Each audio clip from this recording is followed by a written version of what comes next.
RCR presenta Golpe a Golpe.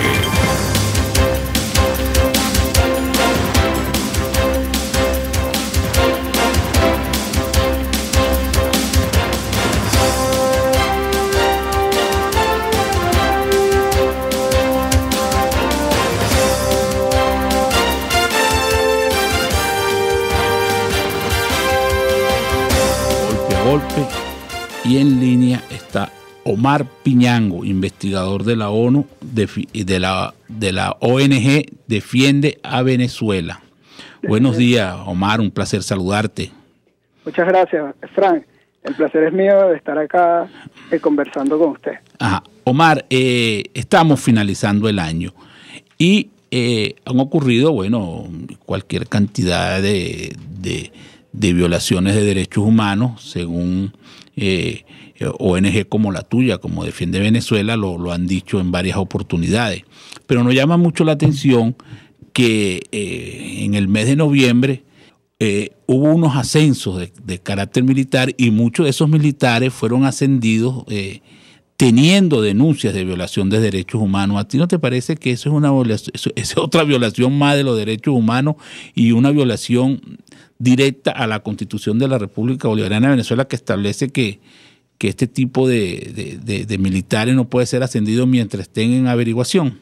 Sí, evidentemente nosotros como organización lo que nos encargamos es de la promoción y defensa de los derechos humanos en Venezuela a través de la divulgación y el uso efectivo de los mecanismos internacionales de protección de derechos humanos. Eso es lo que se encarga la ONG Defiende Venezuela.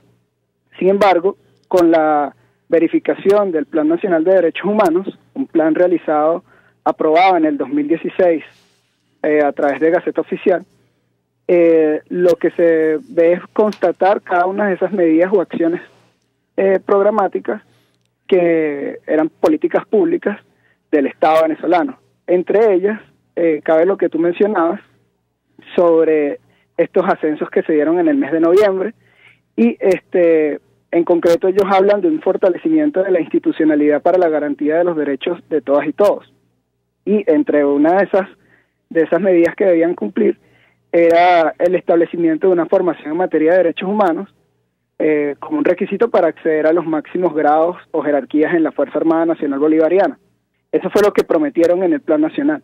Sin embargo, lo que se pudo constatar es que se daban ascensos y se promovían en su carrera militar a funcionarios que habían cometido violaciones a los derechos humanos en el año 2017.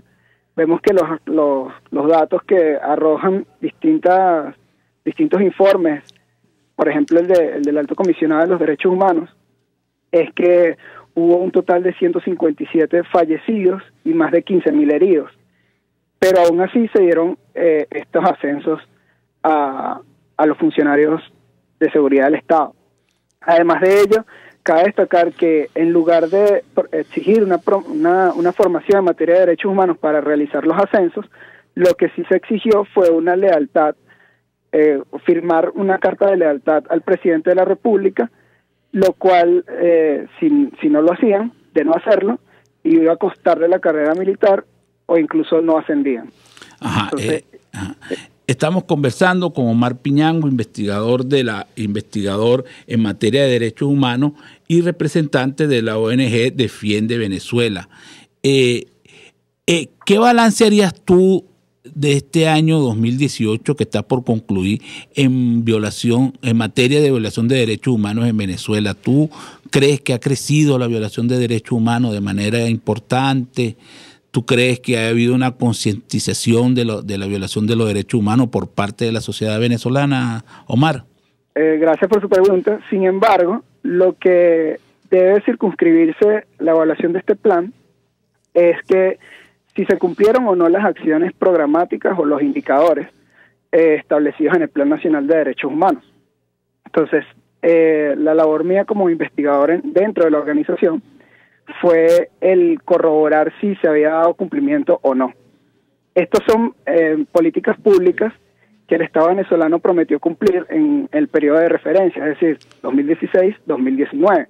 En concreto, no habla de violaciones de derechos humanos este informe que se está presentando, que es el informe de seguimiento a ese Plan Nacional de Derechos Humanos. No habla de violaciones en concreto a los derechos humanos. No obstante, en el transcurso de la verificación del cumplimiento de cada una de las medidas, se verificaron violaciones a los derechos humanos o violaciones a los estándares internacionales en materia de derechos humanos, así como a la Constitución.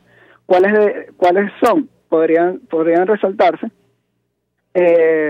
Por ejemplo, en una primera vista, cuando analizas el Plan Nacional de Derechos Humanos, lo que hablan es que lo van a articular de la mano con el Plan de la Patria, o que lo que buscan es el fortalecimiento de una democracia socialista en materia de derechos humanos. Y ya esos adjetivos al concepto de derechos humanos hacen que queden proscritos una cantidad de ciudadanos que no tienen esa ideología como la del gobierno. Omar, yo no te hablaba en concreto del plan que tú hiciste una evaluación de ese plan. Yo decía era tu percepción, porque llama mucho la atención el silencio de eso que llaman el defensor del pueblo en muchas materias, ¿no? En muchas situaciones que ocurren en Venezuela. Y hablando de tu plan, eso está dentro de la investigación que tú hiciste del plan, del informe. Sí. Bueno, en general sí debe decirse que aumentó las violaciones a los derechos humanos.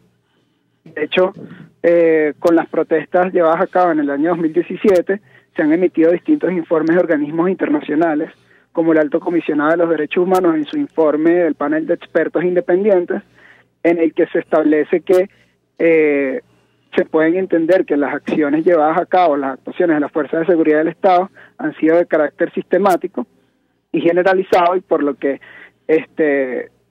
pueden constituir crímenes de lesa humanidad. Entonces eso es importante destacarlo. Igual se encuentra el informe de país realizado por la Comisión Interamericana de Derechos Humanos, en donde se valora la institucionalidad de los organismos de Venezuela, y también se habla de la persecución a la disidencia política, como el rol de defensores de derechos humanos o de periodistas en materia de investigación en referentes a los derechos humanos. Se ha visto como hay un patrón de persecución en contra de ellos. Entonces, esos informes son importantes, son informes de organismos que... Omar, tú para realizar ese informe te costó mucho conseguir estadística, documentación. ¿Cómo hiciste tú para lograr conseguir todos esos datos que en Venezuela se ha vuelto tan oscuro esa información? En efecto, sí, se ha vuelto oscuro. Lo que hicimos fue llevar una investigación multimodal, es decir, era tanto cuantitativa como cualitativa. Pudimos evaluar de forma cuantitativa, es decir, la descripción de cada uno de los indicadores desde un acercamiento documental. No nos agotábamos nada más con la solicitud de información. Sin embargo, fuimos a cada uno de los entes responsables de ejecutar las medidas para saber si habían dado cumplimiento. Solo uno de los entes nos dio información, que fue la Defensoría del Pueblo. Sin embargo, los formularios tramitados a más de 10 entes no fueron contestados. Entonces eso va en incumplimiento del artículo de la Ley Orgánica de la Administración Pública, y también va en contra de la Ley Orgánica de Procedimientos Administrativos, los cuales establecen la obligación de dar información por parte del Estado a los ciudadanos. O sea, que lo que ustedes decían que era una ONG que estaba relacionada con los derechos humanos, le trancaban todas las puertas aquí los entes del Estado venezolano. Nos recibían la comunicación, sin embargo no daban cumplimiento con el plazo legal establecido para dar respuesta, y tampoco ni siquiera evaluándolo fuera del plazo legal establecido hubo una respuesta. Es decir, aun cuando pasaran los 20 días, no eran contestadas estas peticiones que eran formuladas a cada uno de los entes. Entonces, claro, la verificación fue más que todo de organizaciones también de la sociedad civil, información extraída de estas otras organizaciones que llevan investigaciones en materia de derechos humanos, así como de las mismas páginas de los entes, que no había mucha información, pero se pudieron corroborar par de indicadores por allí. Entonces los hallazgos reportados son en virtud de estas, tanto de investigación documental como nada más uno de los entes que dio respuesta, Defensoría del Pueblo. O sea que nada más un solo ente, la Defensoría del Pueblo, fue la única que le dio una respuesta, digamos, a la solicitud de ustedes. Las demás sí. Se quedaron esperando, pues. Las demás, inclusive es importante destacar que entre esos entes que debían darle cumplimiento, monitoreo y seguimiento a cada una de las acciones, se encuentra el Consejo Nacional de Derechos Humanos. El Consejo Nacional de Derechos Humanos fue quien elaboró el plan, fue el ente que elaboró el Plan Nacional de Derechos Humanos. Sin embargo, nos acercamos en 3 oportunidades y en ninguna de las 3 nos dieron respuesta. Entonces, sí. ahí vemos como un ente, el cual es el que debería estar más interesado en que si se está cumpliendo en realidad este Plan Nacional de Derechos Humanos, que por los hallazgos no se está cumpliendo, debería ser el Consejo Nacional de Derechos Humanos y debería ser más interesado para la respuesta. ¿Sí? Omar, tenemos que ir a publicidad y cuando regresemos vamos a seguir conversando contigo. Pero te queremos dar una pregunta en el aire. Tú hiciste un informe sobre el Plan Nacional de Derechos Humanos en Venezuela, un plan que estableció el mismo gobierno. Nosotros queremos saber qué conclusiones y qué recomendaciones terminaste tú obteniendo o colocando en ese informe de evaluación que tú hiciste. Eso nos lo va a responder cuando regresemos de publicidad. Estamos conversando con Omar Piñango, investigador de la ONG Defiende Venezuela. Vamos a publicidad. Usted escucha Golpe a Golpe por RCR 750 AM. Puedes seguirnos en nuestras redes sociales. En Twitter, @RCR750, la radio que se ve. Pluralidad contigo. Respeto contigo. Responsabilidad contigo. Libertad contigo. Estamos contigo y punto. De lunes a viernes a la 1 de la tarde. Contigo. Solo por RCR 750 AM. Porque lo bueno une. Una crónica de la actualidad. Golpe a golpe. Solo por RCR. Regresamos a Golpe y conversamos con Omar Piñango, investigador de la ONG Defiende Venezuela, y le habíamos dejado una pregunta en el aire que está relacionada con un informe que realizó él sobre el Plan Nacional de Derechos Humanos en Venezuela y queríamos que él nos hiciera una especie de resumen de sus conclusiones y recomendaciones del referido plan. Tú nos dirás, Omar. Perfecto. Bueno, en el desarrollo de la investigación, cabe destacar que se abordaron detalladamente 37 de las 213 acciones programáticas dispuestas en el Plan Nacional de Derechos Humanos. Y lo que se comprobó fue que solo un 8% de las medidas fueron ejecutadas, un 21% fueron parcialmente ejecutadas y un 70% no fueron ejecutadas. Entonces, es decir, este Plan Nacional de Derechos Humanos no se ha cumplido. Aun cuando se contaba para su ejecución de un plazo corto, un mediano plazo y una ejecución continua. Entonces es un 70% que fueron 37 indicadores, 26 de ellos no fueron cumplidos por parte del Estado venezolano, que además fueron medidas que ellos mismos se colocaron como metas. Se impusieron ellos mismos algunas medidas que ellos mismos no cumplieron. Exactamente. ¿Y cuáles serían tus recomendaciones, Omar, para este tipo de planes y para este tipo de plan de derechos humanos para un país o para un gobierno, por decirlo de alguna manera? Bueno, la organización se permitió realizar algunas recomendaciones al Estado venezolano. Entre ellas podemos destacar el adoptar un elemento de neutralidad en el plan nacional, es decir, que se deje a un lado los conceptos que no tienen lugar de acuerdo a la Constitución. Tenemos que decir que en la Constitución ni siquiera se establece una ideología preferente, digamos, siempre hay un elemento de neutralidad.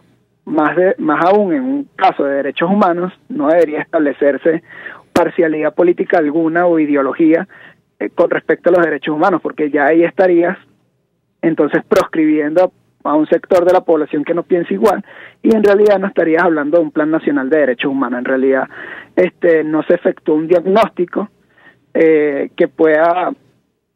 un diagnóstico para presentar verdaderas soluciones a los problemas que enfrenta el venezolano, y es muy difícil evaluar un plan en este sentido. Sin embargo, bueno, cuando lo evaluamos, otra de las recomendaciones sería entonces adoptar la concepción de derechos humanos desde un punto de vista universal, es decir, incorporando estándares internacionales que constituyen una garantía de los mismos. Y esto va concatenado también a que mucho se establecía en el plan sobre una visión emancipadora, crítica y alternativa. Sin embargo, no se definía ese concepto.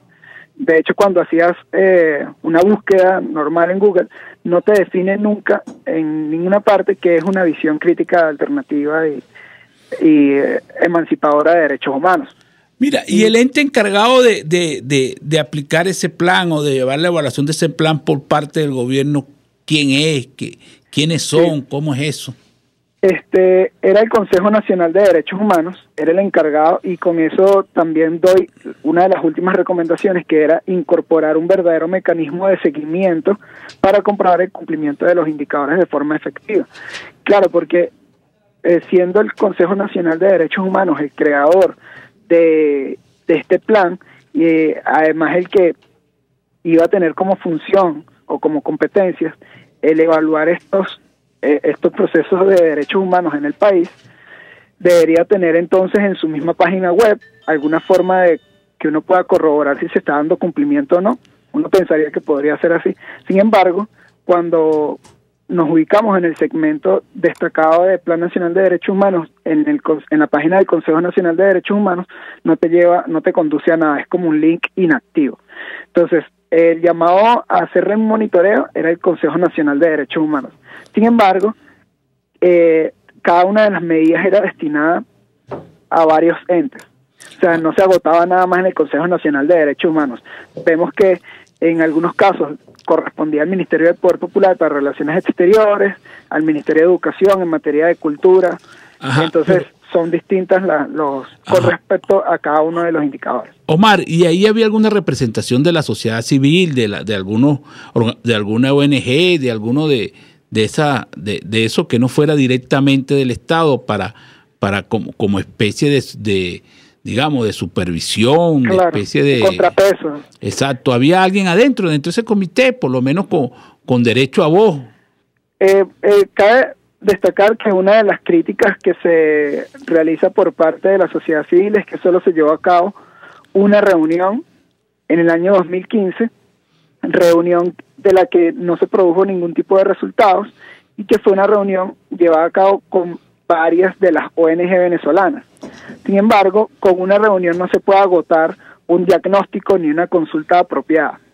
Entonces esa es una de las cosas que se le reprocha al Estado o que se denuncia con respecto a este plan nacional, y es que no tuvo esa visión. O sea, que diciéndolo de manera coloquial, se despacha y se da en el vuelto el mismo gobierno. El gobierno lo que hizo fue generar una supuesta consulta que duró un día con estas ONG, y ya luego no siguió atendiendo a las solicitudes que le hicieron ni a las recomendaciones.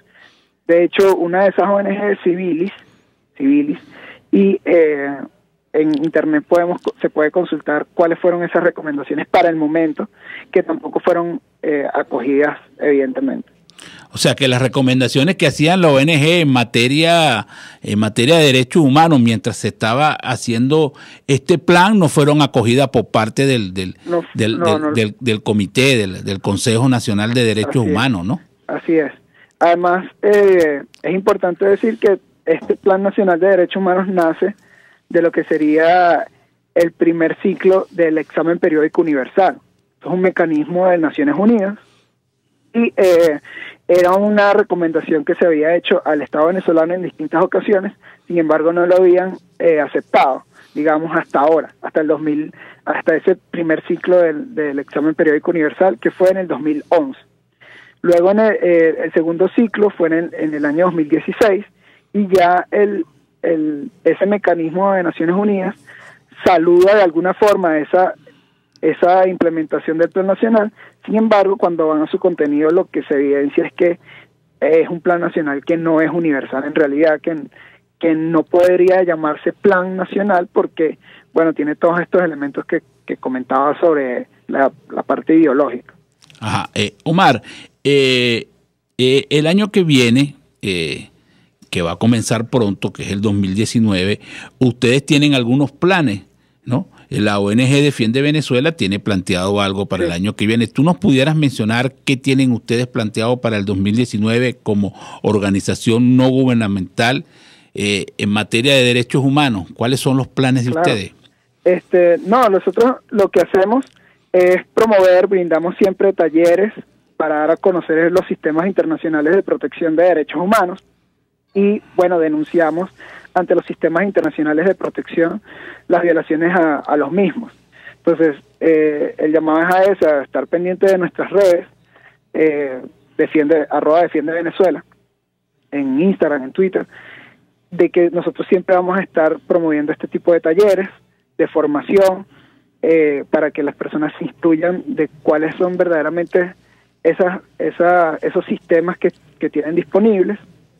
Y bueno, es eso, difundir entre la población el conocimiento de sus mismos derechos y los mecanismos de protección que tienen, digamos, a su alcance.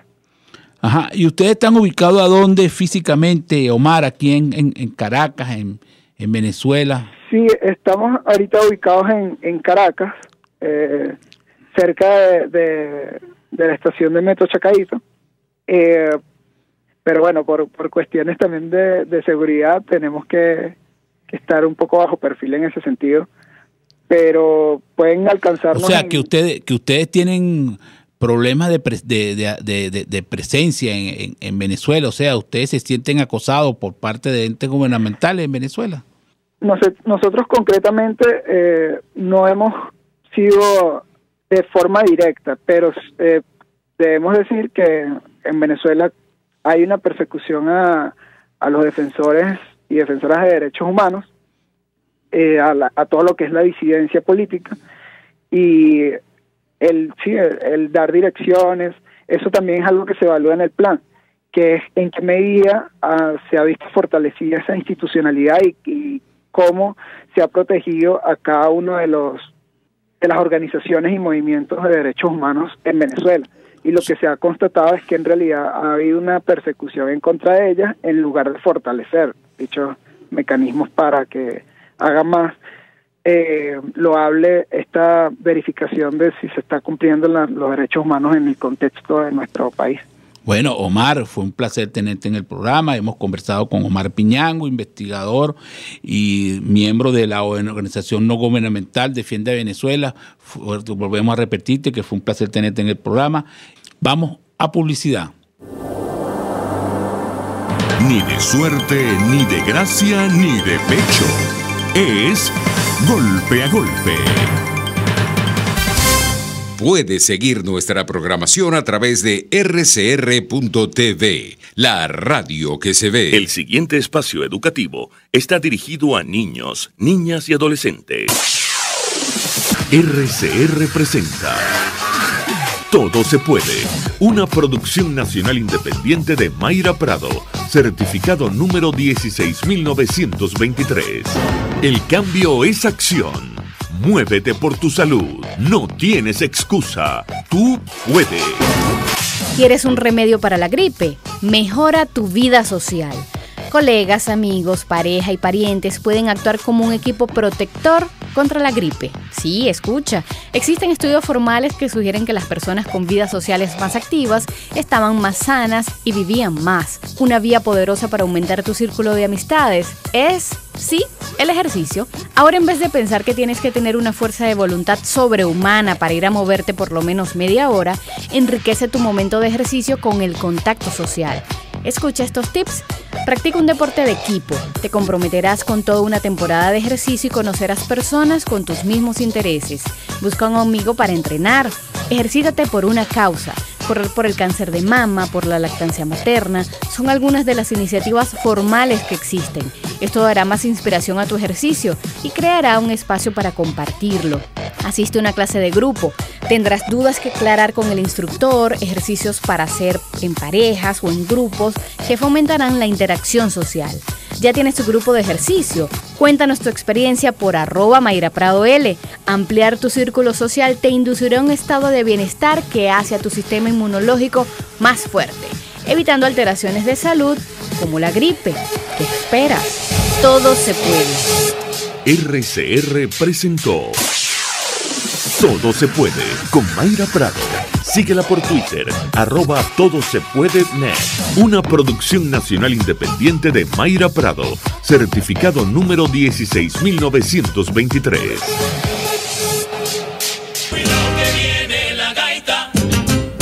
Y todos los viernes a gaitear con Melody Gaita en el bar-restaurant Lon Low, el mejor de Santa Mónica. Acércate a partir de las 6 de la tarde porque Melody Gaita te pone tu tobo para que te refresques. Bar-restaurant Lon Low en la calle Rufino Blanco Fombona, después del Centro Comercial Santa Mónica. Bar-restaurant Lon Low, poquito, pero sabroso. Pero sabroso. RCR 750 AM. Porque lo bueno une.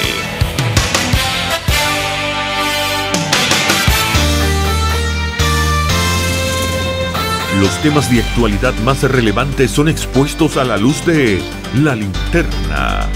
Diego Bautista Urbanica le invita a formar parte de este ameno espacio de charla y análisis con una buena taza de café y al son de buena música.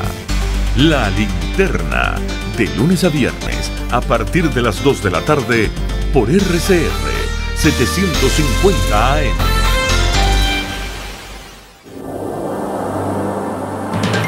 Golpe a golpe, el cuento completo entre lo irónico, lo serio y lo ácido.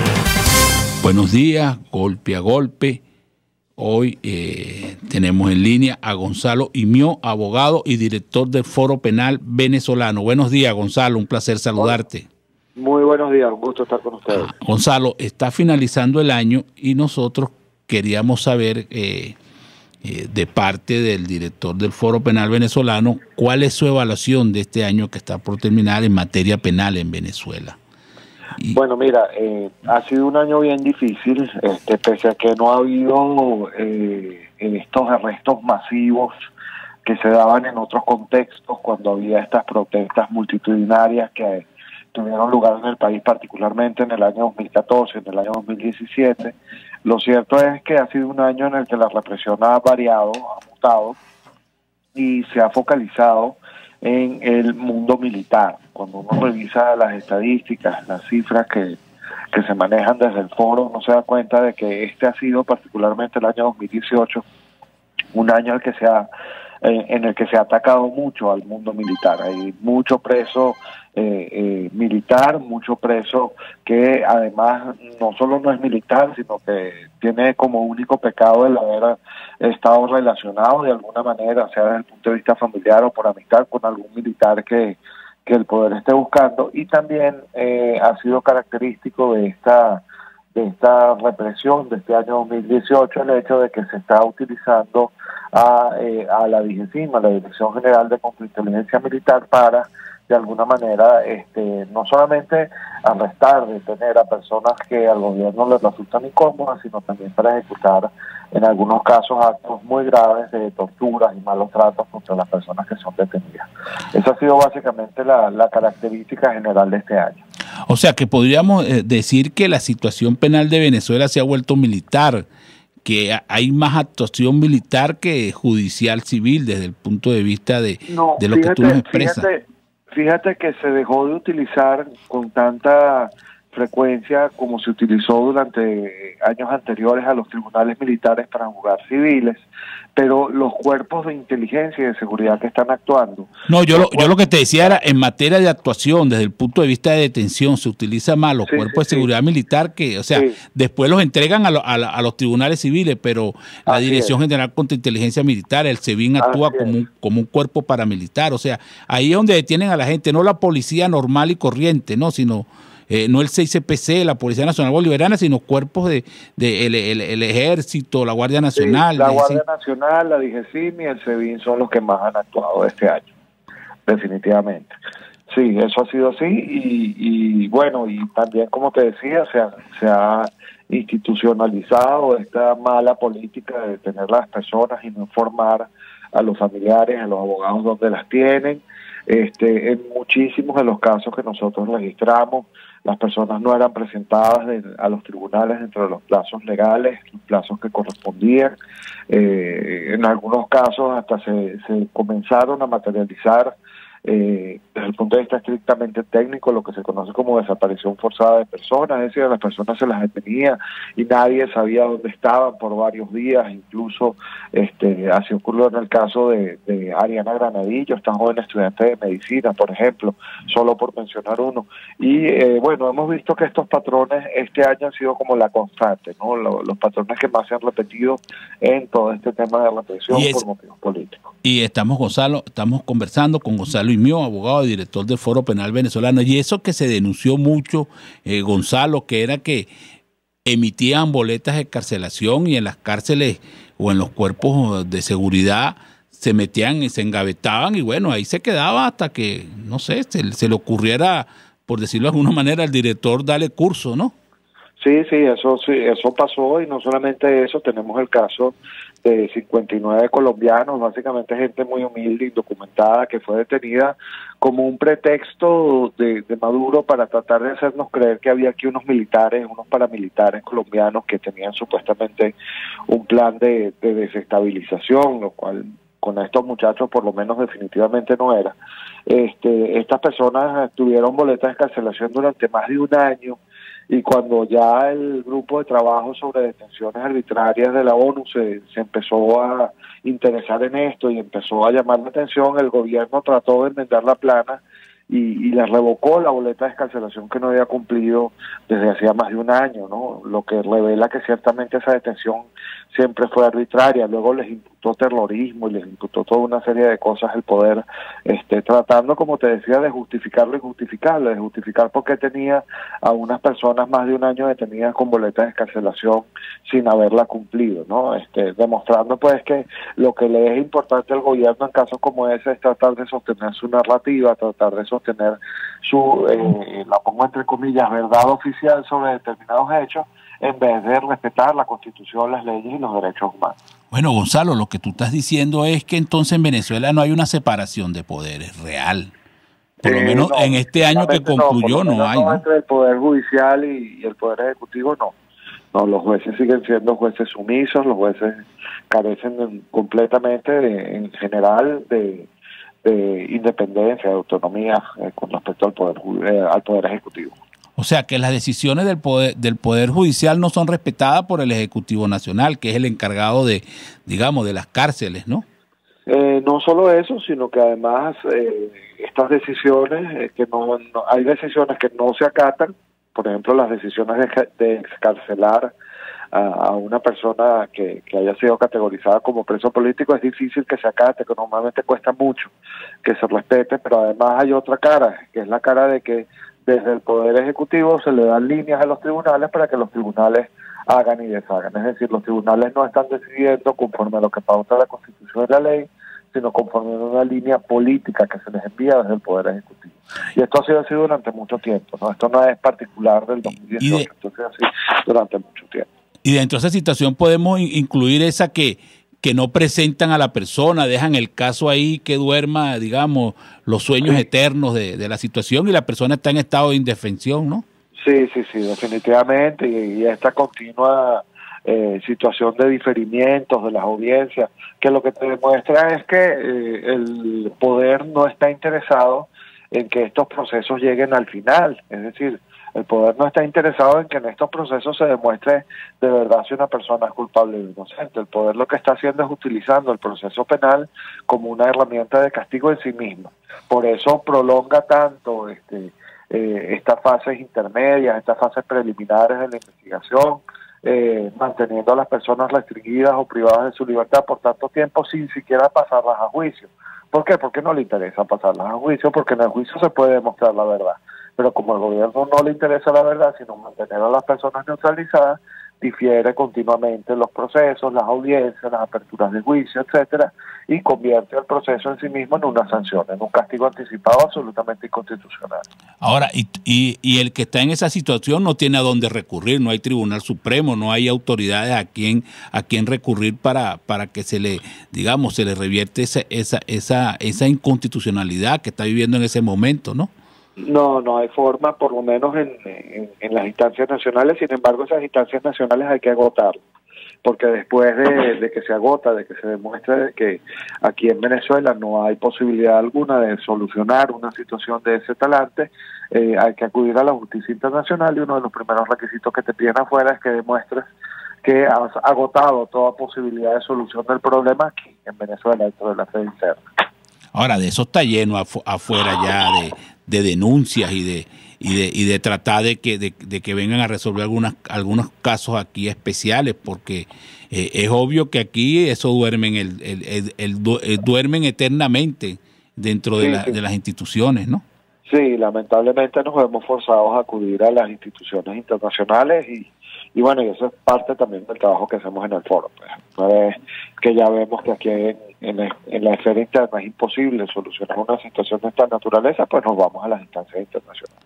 Y en las instancias internacionales tienen mayor receptividad que aquí, ¿no? Sí, y por lo menos hay objetividad y hay una equiparación de fuerza. Pues se recibe a las víctimas de violaciones a los derechos humanos y a los estados, en este caso al Estado venezolano, en igualdad de condiciones. Es decir, no puede el gobierno venezolano avasallar a las víctimas en esos escenarios internacionales, ¿no? Y en esos y por eso, porque no los puede avasallar, porque allí no se miden las cosas de acuerdo al grado de sumisión o al grado de corrupción, incluso que puede haber eventualmente en una instancia judicial, allí las cosas pues funcionan mucho mejor, ¿no? La balanza queda pareja y se logran resultados interesantes. Mira, Gonzalo, tenemos que ir a publicidad.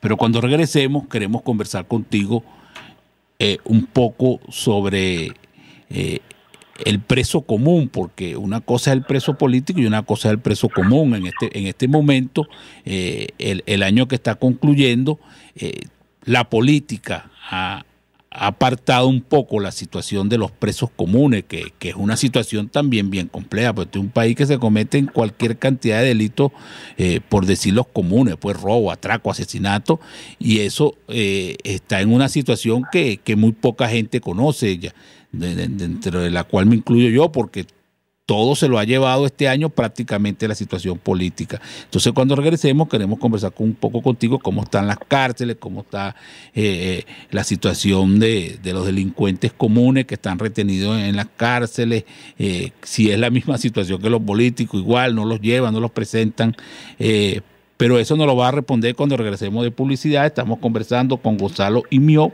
abogado y director del Foro Penal Venezolano. Usted escucha Golpe a Golpe por RCR 750 AM. Sintonícenos a través de Periscope, @RCR750, la radio que se ve. El coco reduce la presión arterial y previene la osteoporosis. Por eso degústalo y disfrútalo en Coco Factory, donde te ofrecen agua, cocadas en sus 3 versiones, helados, galletas y conservas de coco fresco. Coco Factory está en Valencia, Maracay, La Rosaleda en San Antonio de los Altos y en Caracas, en la avenida principal de Santa Mónica, frente a la antigua estación de combustible. Coco Factory, porque sin cocos no hay paraíso. En RCR somos vanguardia. Toda la programación de tu RCR también la puedes seguir a través de la internet. Audio y video en tiempo real.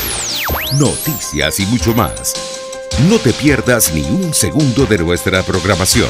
No hay excusa ni cadena que valga para que dejes de escucharnos.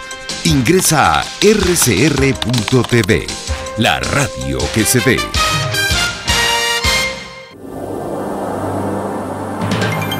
Una crónica de la actualidad. Golpe a golpe. Solo por RCR. Regresamos a Golpe y conversamos con Gonzalo Imió, abogado y director del Foro Penal Venezolano. Le habíamos dado una pregunta en el aire que es que este año se lo había llevado prácticamente la situación política, pero se había olvidado un poco la situación de los delincuentes comunes que están en las cárceles venezolanas. Hay un ministerio de prisiones, no se sabe, no hay estadística, no se sabe cómo está esa situación. Lo que se sabe es que algunas veces hay conflictos entre las cárceles, pero se desconoce la situación, digamos, más compleja que vive los delincuentes comunes en las cárceles venezolanas, y le pedimos a Gonzalo Imió que si nos pudiera hacer un resumen de esa situación. Sí, bueno, un poco lo que conversábamos antes, la situación de retardo procesal, de condiciones inhumanas, completamente hacinadas y sin posibilidad de atención médica, de recibir alimentación, de recibir protección por parte del Estado. Esa situación que la sufren los presos políticos, pues también y muy especialmente la sufren los presos comunes. En Venezuela, de acuerdo a las últimas estadísticas, si no me falla la memoria, de Una Ventana a la Libertad y del Observatorio Venezolano de Prisiones, tenemos una población reclusa de cerca de 80.000 personas, con otro buen número de reclusos además distribuidos en centros que no tienen la idoneidad suficiente para recibir allí personas recluidas de manera permanente, como lo son las comisarías policiales, ¿no? En este contexto no tenemos las cárceles suficientes para recibir a tanta gente, y las situaciones que se dan en las cárceles pues son sumamente graves, ¿no?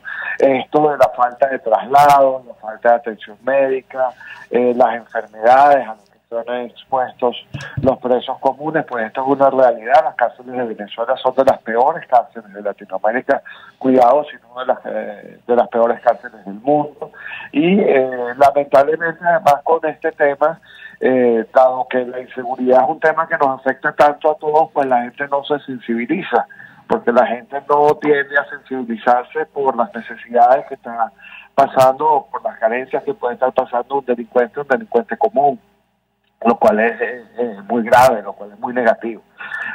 Por eso esa situación es bastante grave también, así lo recogen los informes de organismos internacionales, de la ONU, de la Comisión Interamericana de Derechos Humanos, pero lamentablemente el gobierno no muestra ninguna disposición a solucionar esa grave crisis, esa grave situación carcelaria que tenemos en Venezuela. O sea, estamos conversando con Gonzalo Imió, abogado y director del Foro Penal Venezolano. O sea, que ese tal llamado Ministerio de Prisiones ni siquiera publica las estadísticas de la situación en que están en este momento los presos, pues, o sea, no se sabe cuántos presos hay, dónde están, cuántas cárceles, qué cárceles están funcionando, cuáles no están funcionando, cuáles están por funcionar. O sea, eso es un hueco negro, pues, por decirlo de alguna manera. Las cifras confiables que hay en este momento son las de las organizaciones que se ocupan de estos temas.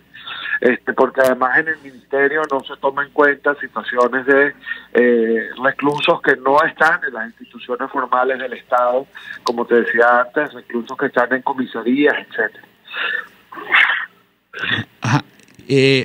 Gonzalo, ¿y la relación de ustedes con el Ministerio de Prisiones, ustedes como organización no gubernamental y ustedes como Foro Penal Venezolano, son armoniosas? ¿Hay posibilidades de conversar con el Ministerio de Prisiones o eso está cerrado para ustedes, vetado? No, está completamente cerrado. Lo hemos dirigido, no al Ministerio de Prisiones, porque recuerda que nuestro tema es la represión y prisión por motivos políticos, pero sí hemos dirigido a algunas autoridades en algunos contextos y con algunas situaciones, comunicaciones puntuales para que se resuelvan situaciones particulares, en específico de presos políticos, y con una que otra excepción, son muy pocas las veces que se obtiene oportuna respuesta.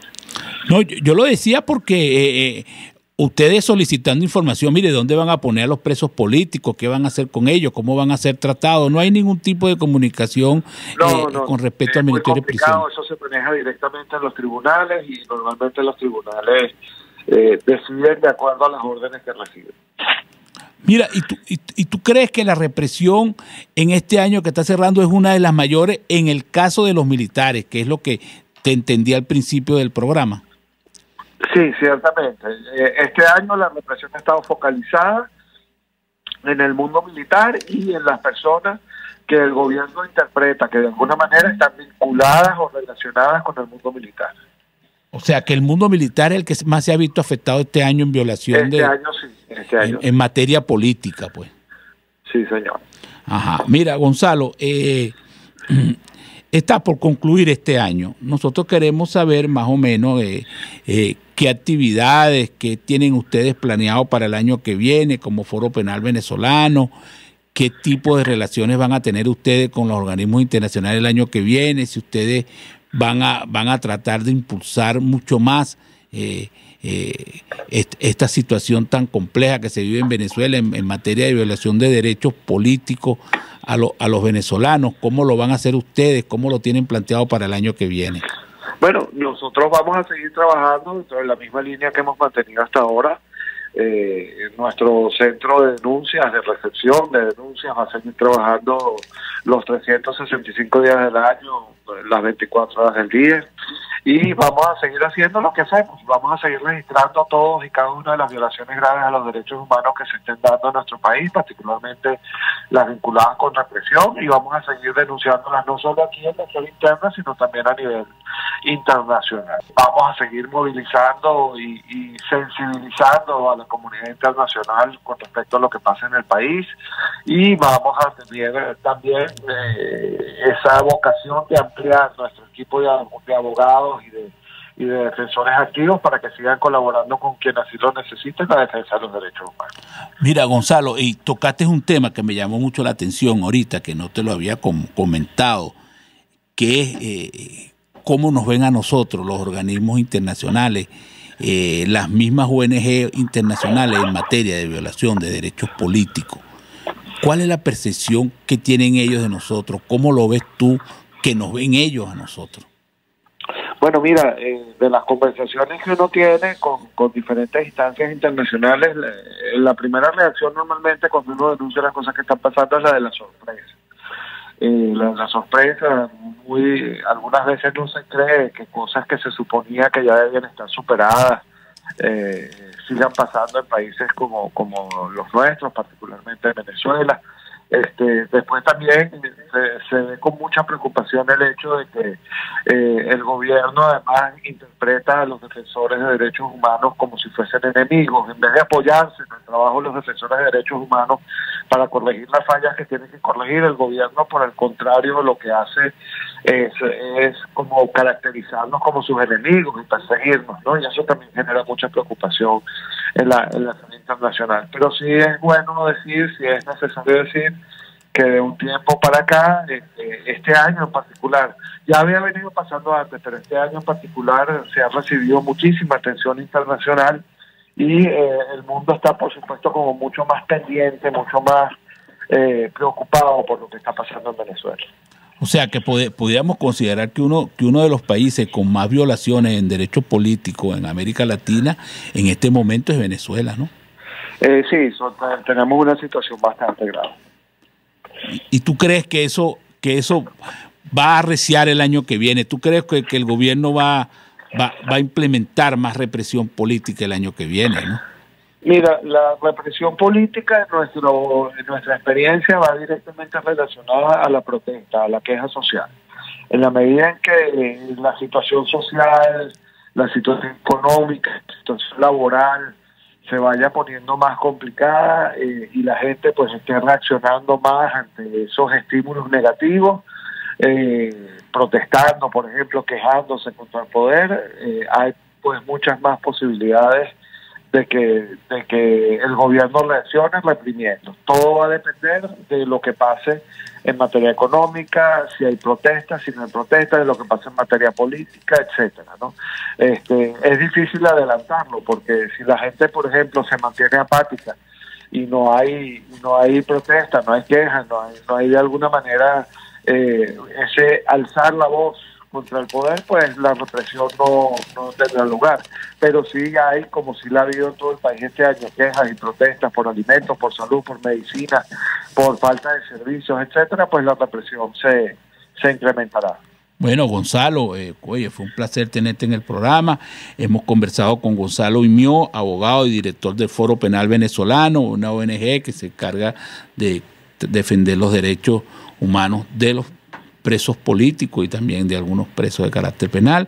Gonzalo, fue un placer y en cualquier momento conversamos. Será hasta mañana.